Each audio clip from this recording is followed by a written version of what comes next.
일을 제대로 못하면 혼을 내 선거에서 바꾸고 선거를 기다릴 정도가 못 될 만큼 심각하다면 도중에라도 끌어내리는 것이 민주주의고 대의정치입니다. 이재명 대표가 지난 5일 강하군수 보궐선거 지원 유세 중 한 말입니다. 국민의 뜻에 따라 선출된 공직자가 국민의 기대에 부응하지 못할 경우 언제든지 교체할 수 있다는 민주주의 기본 원칙을 강조한 표현입니다.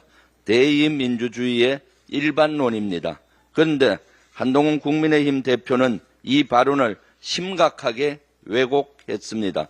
대통령을 끌어내리겠다는 구호라며 정치적 공격의 도구로 삼고 있습니다. 남의 말을 바꾸는 둔갑술이 참으로 놀랍습니다. 한동훈식 이언령 비언령 아전인수격 해석입니다. 설마 대통령과의 만찬에 초대받지 못한 서운한 속마음을 드러낸 것입니까? 도둑이 제발 저린다라고 했습니다. 없는 말 지어내기 멈추시고 본인의 속마음을 들킨 건 아닌지 다시 한번 생각해 보시기 바랍니다. 김건희 여사 공천 개입 의혹의 핵심 인물로 지목된 명태균 씨가 활동한 것으로 알려진 미래한국연구소가 불법 여론조사를 이유로 선거여론조사심의위원회로부터 여러 번 고발을 당한 것으로 드러났습니다. 거주지가 확인되지 않은 전화번호 19만 개를 이용해 여론조사를 한 혐의 등입니다. 선거여론조사심의위원회 자료에 따르면 미래한국연구소는 2019년부터 2022년까지 4차례 고발을 당했다고 합니다. 김영선 전 국민의힘 의원은 2022년 6월 치러진 경남 창원 의창 보궐선거에서 당선됐습니다. 이 과정에서 명태균 씨가 윤석열 대통령과 김건희 여사를 통해 김영선 전 의원의 공천을 확정했다는 의혹이 제기된 상태입니다.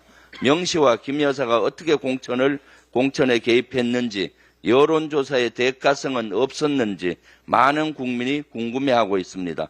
이런 가운데 MBC 보도에 따르면 명태균 씨가 지난 대선 당시 윤석열 후보에게 자체 여론조사를 여러 번 보고했습니다. 그러나 국민의힘 회계보고서엔 이 여론조사를 위해 쓰인 선거자금이 없다고 합니다.